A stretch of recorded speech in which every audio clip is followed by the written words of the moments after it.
Olá pessoal, estamos aqui na nossa 10ª aula de Direito Constitucional do curso de Direito Constitucional para a graduação em Gestão Pública. Nós estamos já nos encaminhando para o final do curso, né? Então, hoje estamos no dia 10 de setembro. Dia 10 de setembro, nossa última aula será dia 8 de outubro e nossa última prova, dia 15. Lembrando que quem ficar para a final fará a prova dia 22, certo? Então, dia 8, nossa última aula, dia 8 de outubro, tá certo? Dia 15 nós teremos a nossa terceira e última prova. E para quem ficar na final, dia 22 de outubro será a final. E até o dia 26, todas as notas estarão no controle acadêmico com a respectiva média, tá ok? Beleza? Alguma dúvida, alguma pergunta? Até agora nenhuma. Não vi nenhuma lá no PVAI, nenhuma no chat do vídeo. Então tá tudo certo, né? Então vocês estão compreendendo tudo. Hoje, né, nós finalizamos, na verdade, na semana passada, Poder Judiciário, já vimos Poder Legislativo, vimos o que é Constituição, os princípios da Constituição, vimos também, o que mais que nós vimos? Nós vimos as funções do poder, tá certo? Função do Executivo, Legislativo, Judiciário, e agora vamos ver o objeto, na verdade, de tutela, de proteção desses poderes, que são os direitos e garantias, certo? Do cidadão. Direitos e garantias do cidadão, direitos fundamentais previstos no artigo 5º da Constituição. Fundamental, certo? Para o Estado democrático de direito. Assunto pertinente, não é? Para este momento que estamos vivenciando no país, reforçar a importância, a relevância de termos esses direitos e garantias na nossa Constituição. Muito importante para todos nós, brancos, pretos, pardos, católicos, evangélicos, tanto faz, não importa. Todos são iguais perante a lei, pelo menos na lei somos iguais, né? Sabemos que socialmente há muita diferença, há muita desigualdade no nosso país. Então vou projetar para vocês agora o nosso slide. Qualquer duvidazinha já sabe como fazer, ok? Tá aqui o nosso slide de hoje. Bom, direitos e garantias individuais, tá certo? Direitos e garantias individuais presentes onde, gente? Na nossa Constituição. Direitos são iguais a garantias ou direitos são diferentes a garantias? Então é importante dizer que direito por si só, ele é algo inanimado, algo que não tem muita utilidade, certo? Não tem muita vida. É preciso que algo garanta efetivamente o exercício desse direito. Por isso que nós podemos dizer que os direitos são iguais, aliás, são relacionados às garantias. Isso sim, são relacionados às garantias. Então, direitos são aspectos, manifestações da personalidade humana em sua existência subjetiva ou em suas situações de relação com a sociedade ou os indivíduos que a compõem. Então, direitos são aspectos, manifestações da personalidade humana em sua existência subjetiva ou em suas situações de relação com a sociedade ou os indivíduos que a compõem. Tá certo? Agora, as garantias são os instrumentos para o exercício dos direitos consagrados no ordenamento jurídico. Da mesma forma que os direitos são esses aspectos, são essas manifestações da personalidade humana em sua existência, direito a ir e vir, liberdade, não é? Direito a um julgamento justo, ao contraditório, não é? A ampla defesa. Da mesma forma, nós temos as garantias, que são os instrumentos que nos permite o exercício dos direitos consagrados no ordenamento jurídico. Então, sem essas garantias, os direitos de nada valem. Não é? Eu preciso ter como garantir, como viabilizar esses direitos efetivamente na sociedade, tá ok? Então, os direitos poderão ser individuais, poderão ser coletivos, individuais ou coletivos, poderão ser para todos nós aqui, cada um com seus interesses específicos e direitos a serem resguardados, como também poderá ser para uma coletividade de jovens, de idosos, portadores de deficiência, contratantes de planos de saúde, consumidores, para uma coletividade, tá ok? Para individuais, para pessoas individualmente falando e para uma coletividade. Então, esses direitos fundamentais são considerados inseridos na esfera dos direitos humanos, não é? Então, dentro dos direitos humanos, nós temos esses direitos fundamentais que estão inseridos, certo? Nesses direitos humanos, sem dúvida alguma. Então, onde é que estão localizados esses direitos na nossa Constituição? Estão lá no título 2, dos Direitos e Garantias Fundamentais, no capítulo 1 dos Direitos e Deveres Individuais e Coletivos.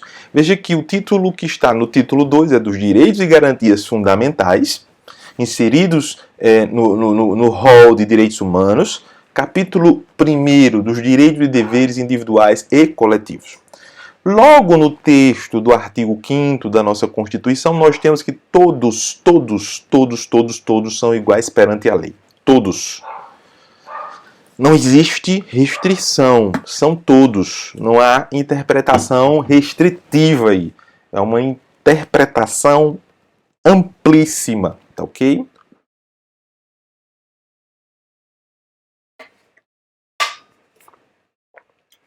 Tá ok? Todos são iguais perante a lei, sem distinção de qualquer natureza, garantindo-se aos brasileiros e aos estrangeiros residentes no país a inviolabilidade do direito à vida, à liberdade, à igualdade, à segurança e à propriedade nos termos seguintes. Então, este texto, certo, da cabeça do artigo 5º, do caput, não é? Cabeça em latim, caput, tá certo? Tá lá previsto, todos são iguais perante a lei. Importante frisar isso, todos. Sem distinção de qualquer natureza. Além de tudo, o Constituinte ainda colocou esta frase, sem distinção de qualquer natureza. Todos são iguais, sem distinção de qualquer natureza, garantindo-se aos brasileiros e aos estrangeiros residentes no país, não só a brasileiros, mas aos estrangeiros residentes no país, a inviolabilidade de quê? Do direito à vida, à liberdade, à igualdade, à segurança e à propriedade nos termos seguintes. Aí temos o detalhamento. O detalhamento vem no que nós chamamos de incisos. Esse número 1 aí nós chamamos de inciso. Inciso 1, homens e mulheres são iguais em direitos e obrigações, em direitos e deveres, nos termos desta Constituição. Tá ok? Então, homens e mulheres são iguais em direitos e obrigações, nos termos desta Constituição, em direitos e obrigações, direitos e deveres. Tá ok? No 2, ninguém será obrigado a fazer ou deixar de fazer alguma coisa, senão em virtude de lei. Aí nós temos o princípio da legalidade. Ninguém será obrigado a fazer ou deixar de fazer alguma coisa senão em virtude de lei. Então a legalidade é o que, digamos assim, norteia este propósito inserido no inciso 2. A legalidade. Legalidade que significa que ninguém será obrigado a fazer ou deixar de fazer alguma coisa se não for em virtude de lei. Princípio da legalidade. Se isso for aplicado para a administração pública, já muda de figura.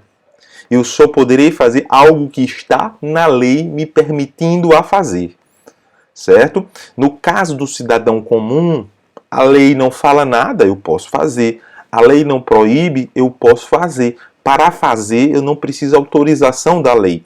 Já na administração pública, eu só posso fazer se a lei me autorizar, certo? Porque além desse princípio da legalidade, existe uma vinculação à legalidade no caso do administrador público, do gestor público, tá ok?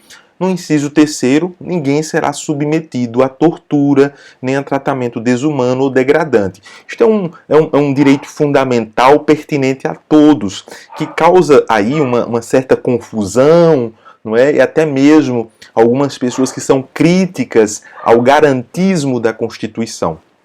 Porque aí nós temos expresso o que nós chamamos de garantismo da Constituição. A nossa Constituição, ela é garantista.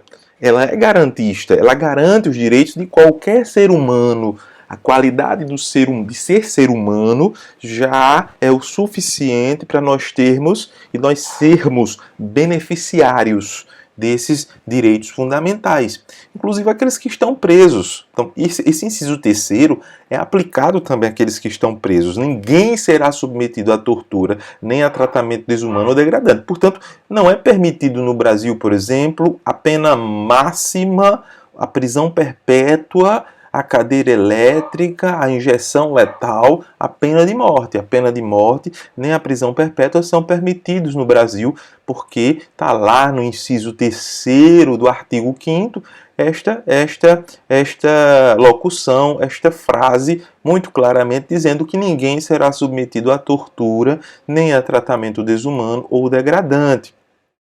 Agora, nós passamos para uma parte muito importante, a liberdade de manifestação, de pensamento, que está muito polemizada ultimamente no Brasil, em virtude do calor político que nós estamos vivenciando no Brasil, né? Esse fla-flu que estamos vivenciando no Brasil, pessoas lutando por A, por B, e aí tudo fica meio embolado, confuso. E vamos falar um pouco sobre liberdade de manifestação de pensamento. Lá no inciso 4º nós temos que é livre.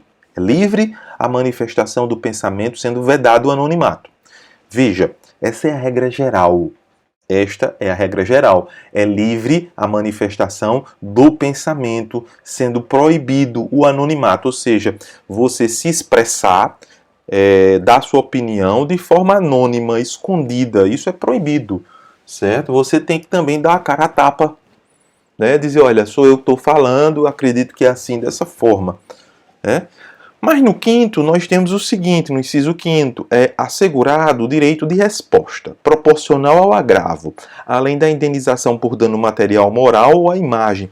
Veja, você pode falar o que convém, o que quer, o que você acha que é conveniente e o que você quiser. Porém, você responderá pelo dano causado, pelo dano à imagem, pelo dano material, pelo dano moral causado a outra pessoa, a uma organização, a um empreendimento, a uma corporação.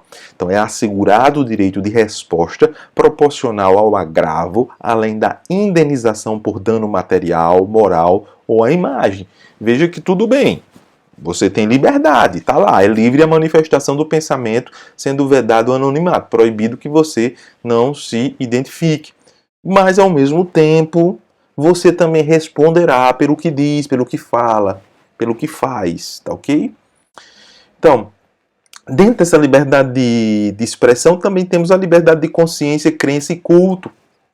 A liberdade de religiosidade, de expressar a sua religião, está lá no inciso 6º, é inviolável. A liberdade de consciência, de crença, de consciência e de crença, sendo assegurado o livre exercício dos cultos religiosos e garantida, na forma da lei, a proteção aos locais de culto e às suas liturgias.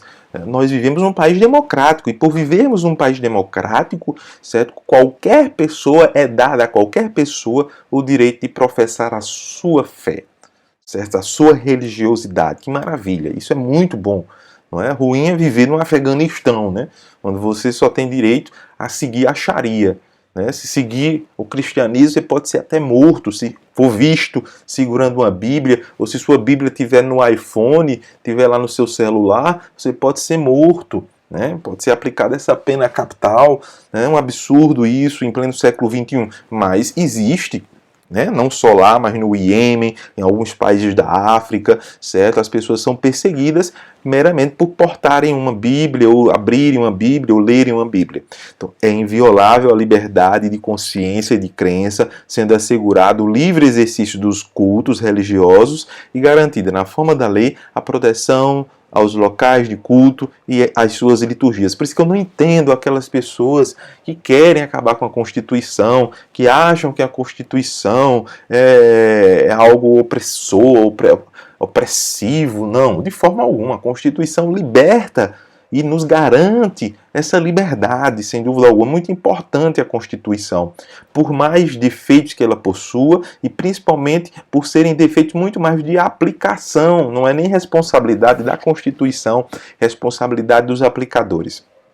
Inciso 7º, é assegurada nos termos da lei a prestação de assistência religiosa nas entidades civis e militares de internação coletiva. Então, no hospital, por exemplo, é dada a possibilidade de algum religioso ir lá professar a sua fé e prestar solidariedade àquela pessoa que está internada.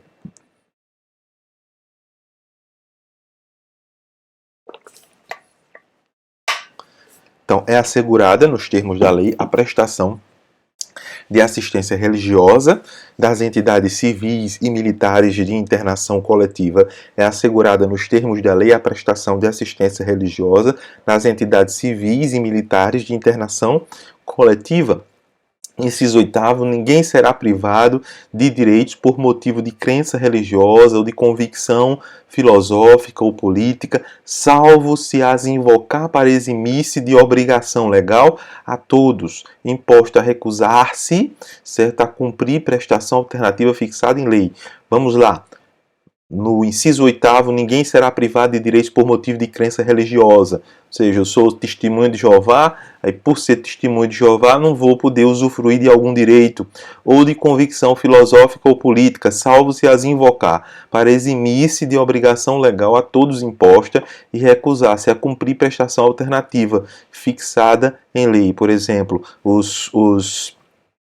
esqueço o nome daquela religião que cultua o sábado, né? Que no sábado não pode fazer nada, não é? Os adventistas no sábado não pode fazer nada. Então, por exemplo, um concurso público no sábado, eles não vão poder participar. Então, isso é assegurado porque faz parte da sua liberdade de culto, certo? Faz parte da sua liberdade de culto, que é inviolável segundo o inciso 6º, tá ok? Liberdade de atividade intelectual, artística, científica ou de comunicação. Estamos no núcleo aqui das liberdades. Falamos da liberdade geral de expressão, da liberdade religiosa, agora a liberdade de atividade intelectual, artística, científica e de comunicação. Inciso 9, é livre a expressão da atividade intelectual, artística, científica e de comunicação, independentemente de censura ou licença. Então, não existe censura mais no país. A censura existiu na época da ditadura militar, tá certo? Existiu o censor, aquele que verificava o roteiro teatral, o roteiro da novela, os livros, o que saía lá nos jornais e censurava as partes que não diziam respeito à moral e os bons costumes e também aos interesses do governo na época, do governo militar. Portanto, é livre a expressão da atividade intelectual, artística, científica e de comunicação, independentemente de censura ou licença. Inciso 10, são invioláveis a intimidade, a vida privada, a honra e a imagem das pessoas, assegurado o direito à indenização pelo dano moral, material ou moral decorrente de sua violação. Muito importante este inciso, é muito utilizado atualmente, né, na contemporaneidade, dizendo que são invioláveis a intimidade, a nossa vida íntima, né, o mais íntimo do nosso ser, a nossa vida na nossa casa, tudo o que diz respeito ao círculo íntimo da nossa vida, a vida privada, né, nos diz respeito, a honra e a imagem das pessoas, que é algo subjetivo, muito difícil de ser calculada, a indenização que possa fazer jus a um dano moral. Então, tudo isso é feito através de ilações, através de análises do magistrado para compreensão e a chegada o mais próximo possível do que seria a violação a esta honra ou a imagem do indivíduo, assegurado o direito à indenização pelo dano material ou moral decorrente de sua violação. Inviolabilidades.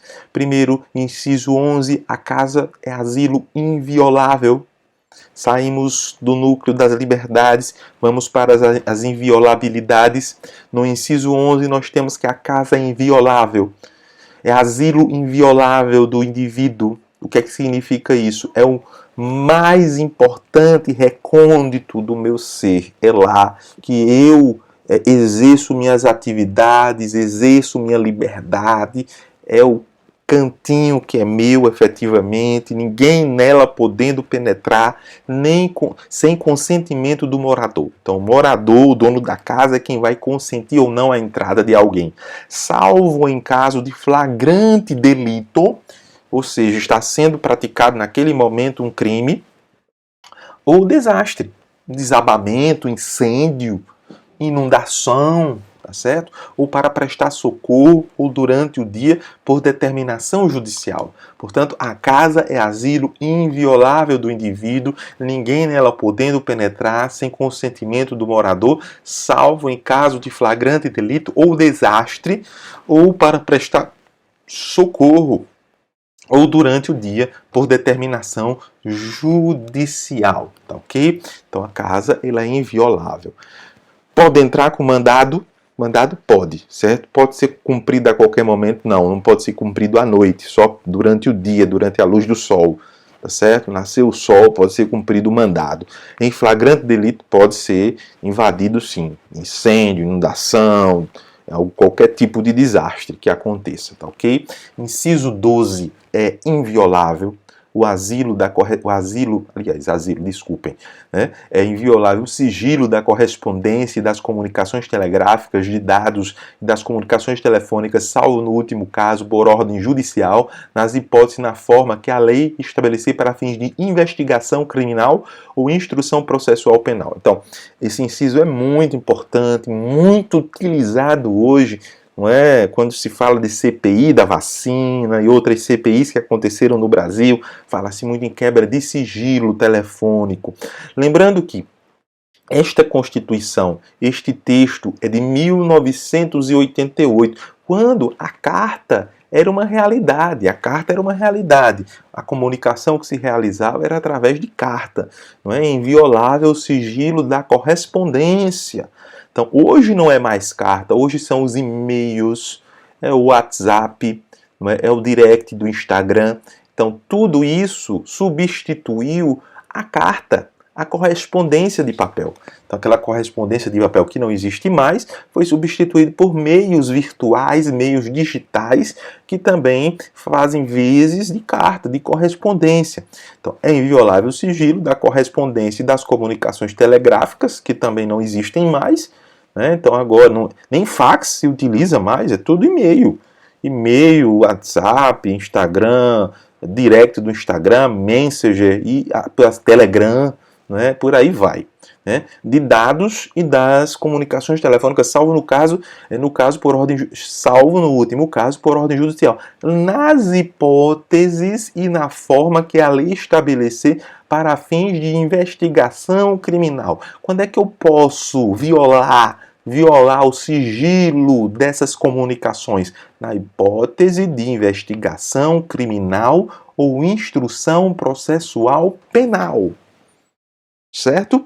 Então, o Constituinte colocou muito claramente que é no caso de investigação criminal, no caso de investigação penal, no caso de instrução penal.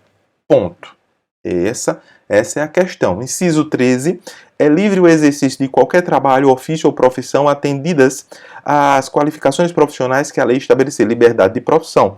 Mais uma liberdade. É livre o exercício de qualquer trabalho, ofício, médico, advogado, enfermeiro, fisioterapeuta, professor, atendidas as qualificações profissionais que a lei estabelecer. Para ser professor tem que ser licenciado, para ser advogado tem que ser formado em direito, para ser médico tem que ter o curso de medicina, engenheiro, curso de engenharia, assim por diante.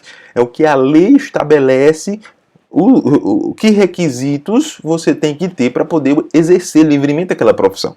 O exercício é livre, porém você não pode incorrer em charlatanismo, começar a receitar medicamentos sem o curso de medicina, sem o CRM, começar a advogar sem a OAB, e assim por diante. Você não pode estar incorrendo num crime. A liberdade de profissão ela é resguardada desde que você cumpra os requisitos que a própria lei, de acordo com a sua profissão, estabeleça.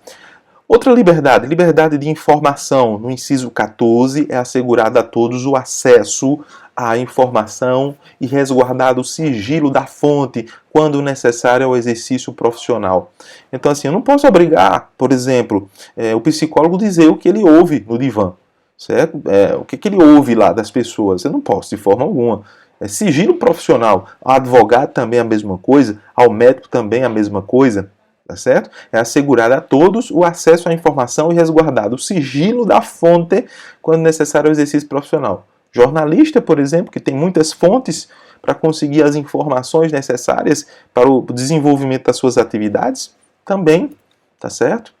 Inciso 33, nós temos que todos têm direito a receber dos órgãos públicos informações de seu interesse particular ou de interesse coletivo ou geral que serão prestadas no prazo da lei sob pena de responsabilidade, ressalvadas aquelas cujo sigilo seja imprescindível à segurança da sociedade e do Estado. Então, veja, eu vou em busca de uma certidão de antecedentes criminais sobre mim. Tem que ser me dado. Então, lá no órgão judicial que expede esse tipo de certidão, vai ser dado. Entro lá no site do TRE, do Tribunal Regional Eleitoral, quero uma certidão de quitação eleitoral, onde diz que eu não devo nada à Justiça Eleitoral, não estou devendo nada porque já votei em todos os turnos eleitorais, portanto, se eu dever, vai ter lá, constar que eu devo, vai ter que pagar uma multa, daí eu regularizo minha situação. Um exemplo, tá certo? Então, o que é que diz o inciso 33? Todos têm direito a receber dos órgãos públicos informações de seu interesse particular ou de interesse coletivo ou geral que serão prestadas no prazo da lei sob pena de responsabilidade. Pode também ter um interesse coletivo, um interesse geral. Ressalvado aquelas informações, né, cujo sigilo seja imprescindível à segurança da sociedade e do Estado. Há informações sérias que dizem respeito à segurança da sociedade. Aí sim, nesse caso, é mantido o sigilo em si. Liberdade de locomoção. O inciso 15 fala o seguinte: é livre a locomoção no território nacional em tempo de paz, podendo qualquer pessoa, nos termos da lei, nele entrar, permanecer ou dele sair em seus bens. Veja que o Constituinte foi bem claro. Em tempo de paz. Em tempo de paz. Não há guerra, não há exceção, não há tempo de exceção, não há tempo de excepcionalidade, portanto você poderá entrar, sair, permanecer nesse território. Inciso 61, nós temos que ninguém será preso, senão em flagrante delito ou por ordem escrita e fundamentada de autoridade judiciária competente, salvo nos casos de transgressão militar ou crime propriamente militar definidos em lei. Então, por que essa separação entre transgressão militar e crimes militares? Porque os militares possuem um código penal militar próprio, específico. Eles não são civis, eles são militares. Portanto, eles estão apartados do mesmo regramento que existe no âmbito civil. Então, no âmbito civil, nós temos um código penal que todos nós conhecemos, aplicável a todos nós. Mas aos militares não. Os militares possuem penas mais fortes, mais duras, por causa do seu exercício profissional, que é de total devoção à soberania nacional. Ninguém será preso, senão em flagrante delito, tá vendo ali na bucha, na hora, no momento de prática do crime, ou por ordem escrita e fundamentada de autoridade judiciária competente. Por ordem judiciária ou em flagrante delito, salvo nos casos de transgressão militar ou crime propriamente militar, definidos em lei apropriada, em lei específica. Direito de reunião, que é outro tipo de liberdade.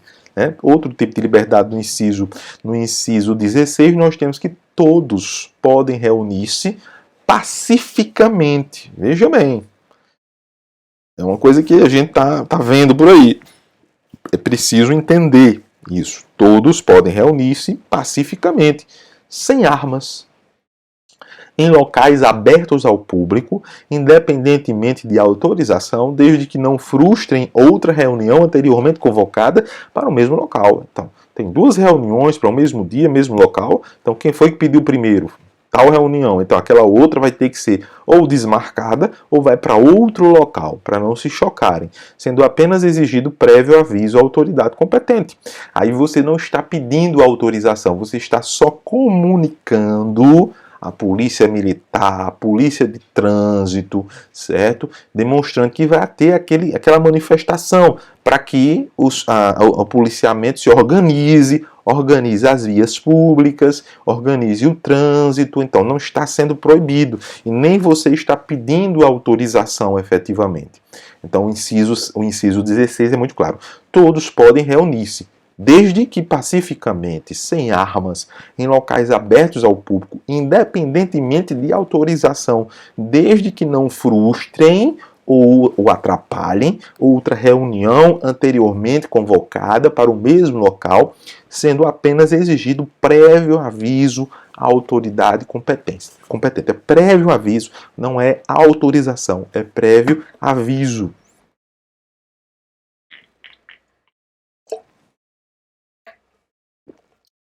Então, outro direito importante, o direito de associação. Direito de associação, nós temos lá, no inciso 17, é plena liberdade de associação para fins lícitos, vedada de caráter paramilitar. Então, mais um inciso importante para os dias vivenciados atualmente. Você pode se associar sem problema nenhum. Agora, você não pode se associar para urdir movimentos, combinar movimentos para derrubar um governo, né? Para conspirar contra o Estado de Direito, contra a soberania do país, para fins lícitos, vedada de caráter paramilitar. Você armar grupos, né, de modo que esses grupos se tornem uma ameaça para o país, isso é proibido. Proibido na nossa Constituição. Nossa Constituição é uma Constituição que prega a paz, certo? É uma Constituição pacífica, tá ok? É plena liberdade de associação para fins lícitos, vedada de caráter paramilitar. Inciso 18, a criação de associações e, na forma da lei, a de cooperativas independem de autorização, sendo vedada a interferência estatal em seu funcionamento. Então, todo tipo de associação, desde que não seja uma associação criminosa, ela é permitida. Agora, a criação de associações e na forma da lei a de cooperativas independe de autorização. Não é uma questão de autorização, é uma questão de cumprimento dos requisitos legais. Cumprir os requisitos legais, formada está minha associação, minha cooperativa, sendo proibida, vedada, a interferência estatal em seu funcionamento. Então não cabe ao Estado interferir, censurar, buscar, monitorar, observar, certo, a atuação daquele grupo que está se reunindo pacificamente. Inciso 19, as associações só poderão ser compulsoriamente dissolvidas ou por suas atividades suspensas, ou ter suas atividades suspensas por decisão judicial, exigindo-se, no primeiro caso, o trânsito em julgado. Então, as associações só poderão ser compulsoriamente, obrigatoriamente dissolvidas, terminadas, fechadas, ou ter suas atividades suspensas por decisão judicial, exigindo-se, no primeiro caso, o trânsito em julgado. Ou seja, não cabe mais recurso, certo? O Estado só poderá fechar aquela associação, só poderá extinguir aquela associação de posse de uma decisão da qual não cabe mais recurso. Inciso 20, ninguém poderá ser compelido a associar-se ou a permanecer associado. É livre a associação, como também é livre o meu direito de me associar ou não. Eu poderei me associar ou não. Eu poderei me associar num momento e me desassociar no outro momento. Faz parte da minha liberdade também. Inciso 21. As entidades associativas, quando expressamente autorizadas, têm legitimidade para representar seus filiados judicial ou extrajudicialmente. Tá certo? As entidades associativas, quando expressamente autorizadas, têm legitimidade para representar seus filiados judicial ou extrajudicialmente, certo? Autorizadas em assembleia. A assembleia autorizou que a associação ingressasse com ação em meu nome, no nome dos associados, está legitimamente autorizada. Direito de propriedade, está lá no inciso 22, é garantido o direito de propriedade. O direito de propriedade está sagrado, está lá, inclusive, lá no artigo 5º, no texto inicial, está lá o direito de propriedade garantido. No inciso 23, a propriedade atenderá à sua função social. Tudo bem, você tem direito à propriedade, desde que a propriedade ela cumpra a sua função social. Qual é a função social da propriedade? Ela ser ocupada, construir uma casa, fazer uma plantação, ter um plantio, produzir, criação de animais, ela tem que ser utilizada. Esta é a função social. E mais, uma função socioambiental. Além de uma função social, também a função de proteção ambiental está também implícita nessa função social, na medida que você tem que preservar o meio ambiente, manter uma reserva legal, 20% lá do território tem que ser uma reserva legal, tem que estar ali preservado, a mata preservada, tá, ok? O máximo possível. Inciso 24. A lei estabelecerá o procedimento para desapropriação por necessidade ou utilidade pública ou por interesse social mediante justa e prévia indenização em dinheiro, ressalvados os casos previstos nesta Constituição. Então, imaginemos que nós temos um terreno ali que não está sendo usado, certo? E é que é preciso passar por ele para poder abrir uma nova rua, uma rede ferroviária, certo? Uma estrada, uma BR, uma estrada estadual, enfim, certo? Ser feita uma obra que vai ter utilidade pública. Ali poderá ser feito um processo de desapropriação mediante indenização justa. Tá, ok?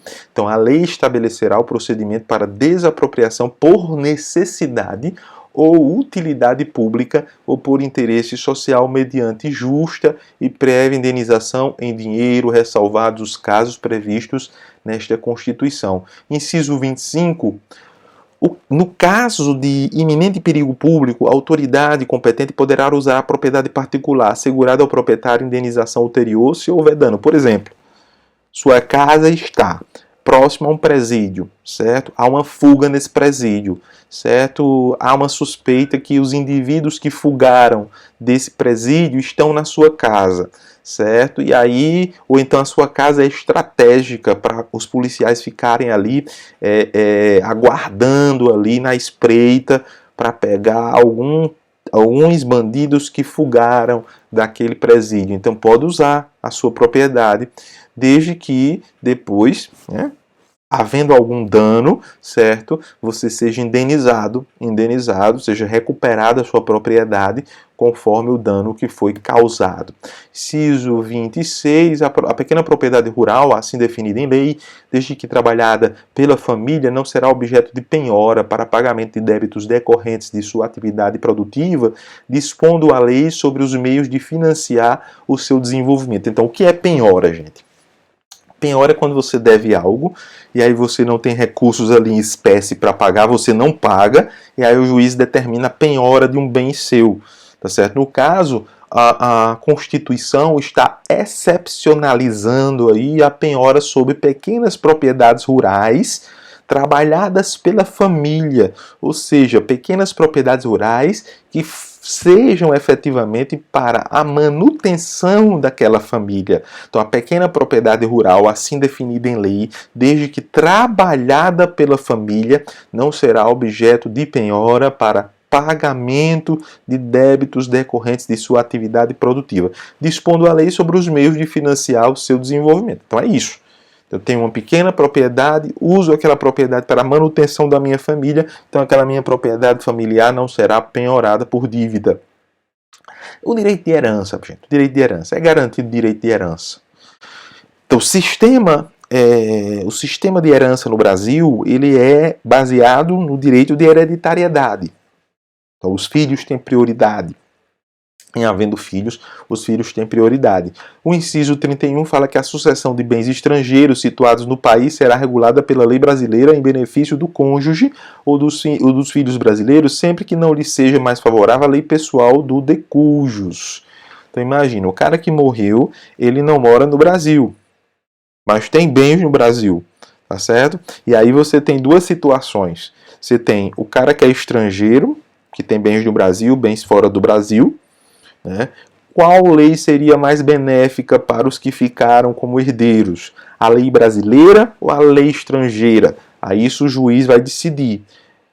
Em sendo mais benéfica a lei estrangeira, aplicar-se-á a lei estrangeira. Em sendo mais benéfica a lei brasileira, aplicar-se-á a lei brasileira. E, gente, por fim, no dia de hoje, a gente vai finalizando por aqui, a propriedade intelectual, lá no inciso 27, aos autores pertence o direito exclusivo de utilização, publicação ou reprodução de suas obras, transmissível aos herdeiros pelo tempo que a lei fixar.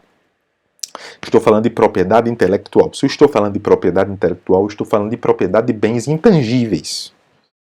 É a arte que está envolvida ali. Fui eu que fiz. Eu posso até pegar no quadro, mas o que está embutido ali é todo o trabalho intelectual que eu tive para elaborar aquela música, aquele quadro, aquele livro. Tá, ok? Então, inciso 27, aos autores pertence o direito exclusivo de utilização, publicação ou reprodução de suas obras, transmissível aos herdeiros pelo tempo que a lei fixar. Inciso 28, são assegurados nos termos da lei: a proteção às participações individuais em obras coletivas e a reprodução da imagem e voz humanas, inclusive nas atividades desportivas. São assegurados, nos termos da lei, a proteção às participações individuais em obras coletivas e a reprodução de som e imagem e voz, a reprodução da imagem e voz humanas, inclusive nas atividades desportivas. É o direito de imagem, que é muito, muito falado, né, gente, quando a gente está falando de futebol. Não é verdade? Falando de futebol, tem sempre ali no contrato do jogador o direito de imagem. Não é? Afinal, é a imagem dele que está sendo utilizada na retransmissão, certo? Audiovisual daquele jogo. O direito de fiscalização do aproveitamento econômico das obras que criarem ou de que participarem aos criadores, não é? Aos intérpretes e às respectivas representações sindicais e associativas.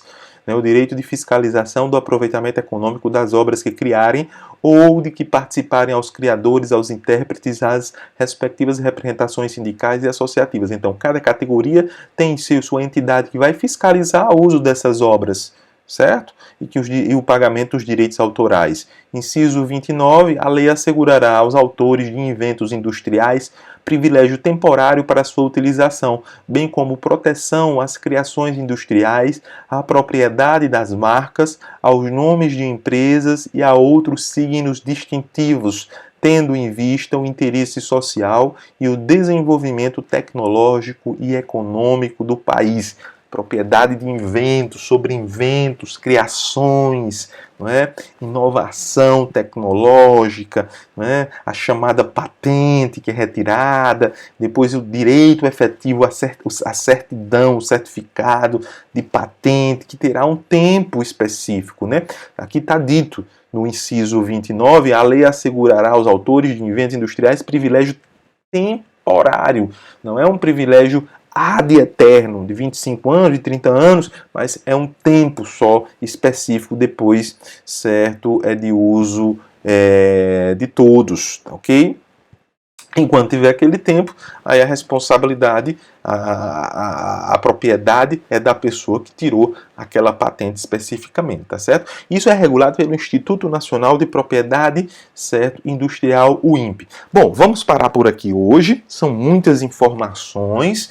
Vão lá assimilar, assistam a aula, anotem, vejam as dúvidas que vocês possuem, tá certo? Não deixem de tirar dúvidas, gente. Eu sinto que me parece que vocês não têm ou disposição de perguntar, ou estão entendendo tudo, né? Estão entendendo tudo. Né? Eu fico meio com o pé atrás, né? Quando ninguém pergunta. E acha que está entendendo tudo. Eu chego na prova, quando chega na prova eu vejo que algumas pessoas não entenderam muita coisa, né? Aí chega na prova, não adianta chorar, tá certo? Então é preciso que vocês me perguntem, que vocês tirem suas dúvidas, estamos à disposição e na próxima aula continuaremos, certo? Estamos chegando já no final da nossa disciplina, certo? Sendo aqui, repetindo para vocês que não viram no início da aula, que dia 8 será a nossa última aula, certo? Dia 15, a nossa última prova, e dia 22, a prova final, certo? Aí depois recesso e só voltaremos em novembro, tá ok? Certo, gente? Então, um bom final de semana, fiquem com Deus, um abraço a todos, até mais!